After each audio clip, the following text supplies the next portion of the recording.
Hi, it's Ariel, and it's time for my first wrap-up. Since it's still pretty early in the year, and this is my first wrap-up, I figure I might as well wrap up everything I've read so far this year. So this is going to be a wrap-up of the first 3 months of 2021. The first book that I read in 2021 was The Burning God by Rf Quang.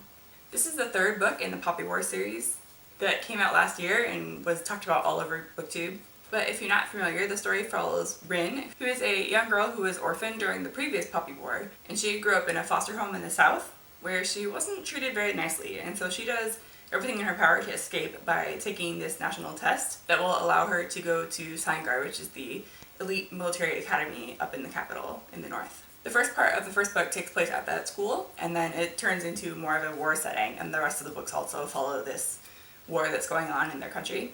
I unfortunately do think that this series was a little bit overhyped. A lot of the plot has to do with Rin and how she's handling her rage.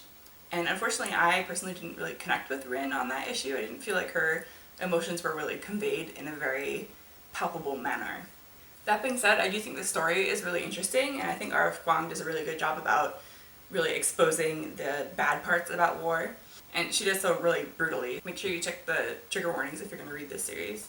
All of that being said, I gave The Burning God 5 stars. I definitely thought it was the best of the 3, and I personally really like the ending of it.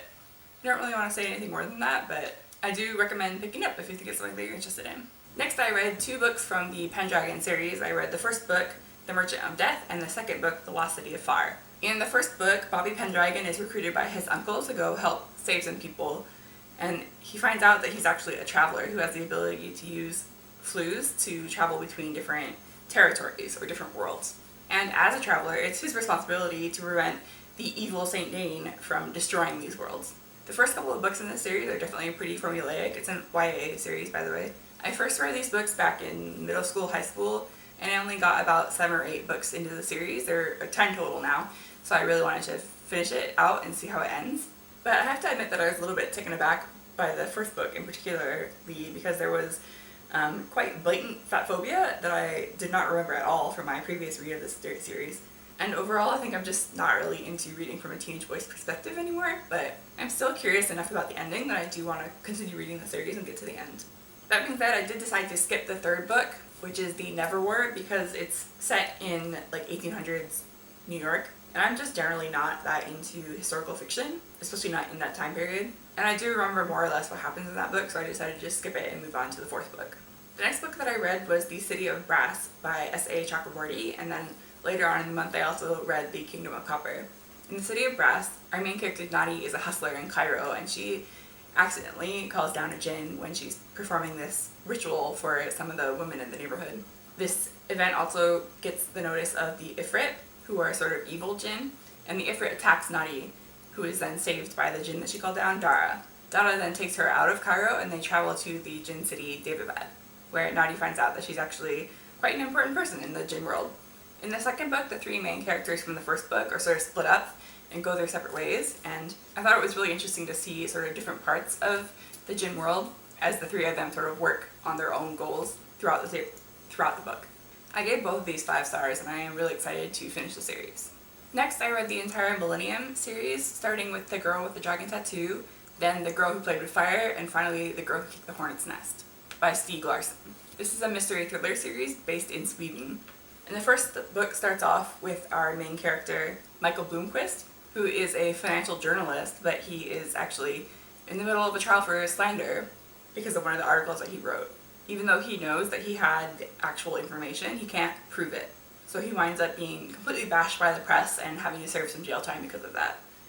But in the midst of all of this, he is asked by a rich old man to help him solve a mystery about what happened to his granddaughter decades ago.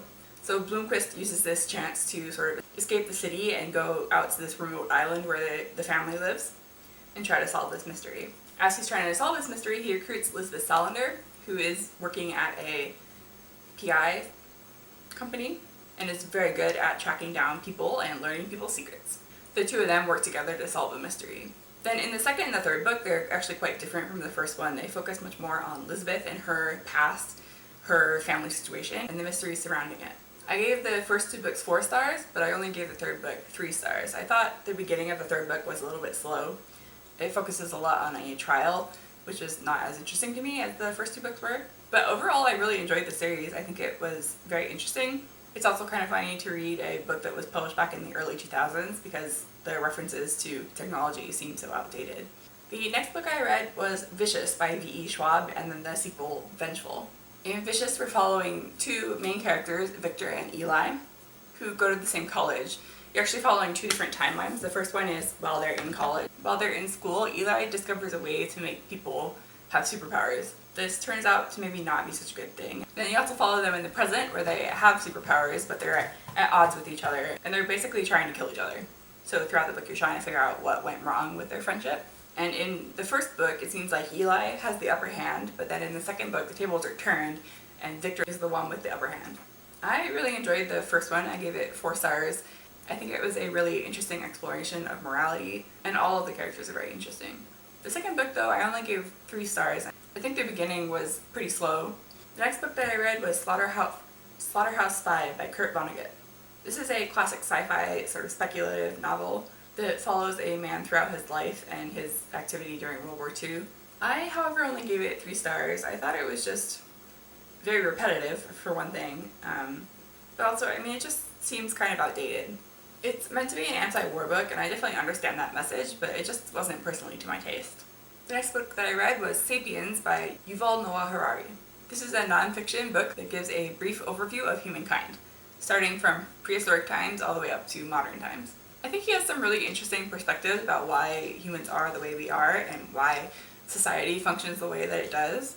I also feel like it made me a little bit sad about the current state of the world.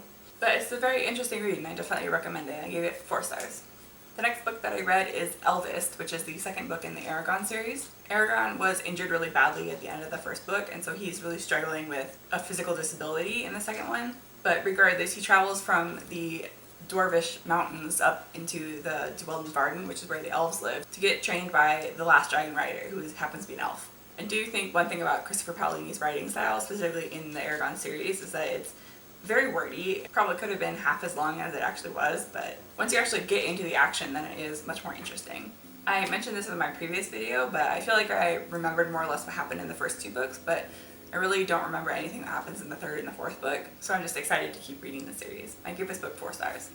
Next, I read the first 2 books in the Chronicles of Narnia, The Magician's Nephew and The Lion, the Witch, and the Wardrobe. The Magician's Nephew tells the story of the creation of Narnia and follows 2 children as they sort of wander through a bunch of different worlds. It's definitely written for a very young audience, and it has a very sort of old-timey feel that I personally am not that big of a fan of, so I give it 3 stars. And then The Lion, the Witch, and the Wardrobe is probably the most famous of the books in this series. And again, it has that same old-timey feel and is aimed at a very young audience, so I also gave it 3 stars. And that's everything that I've read so far this year. I think this year has started off pretty well. I've been reading a lot more than I have in the previous couple of years. So if you're looking forward to seeing what I'm reading in the future, make sure you subscribe, give this video a like, and I'll see you next time.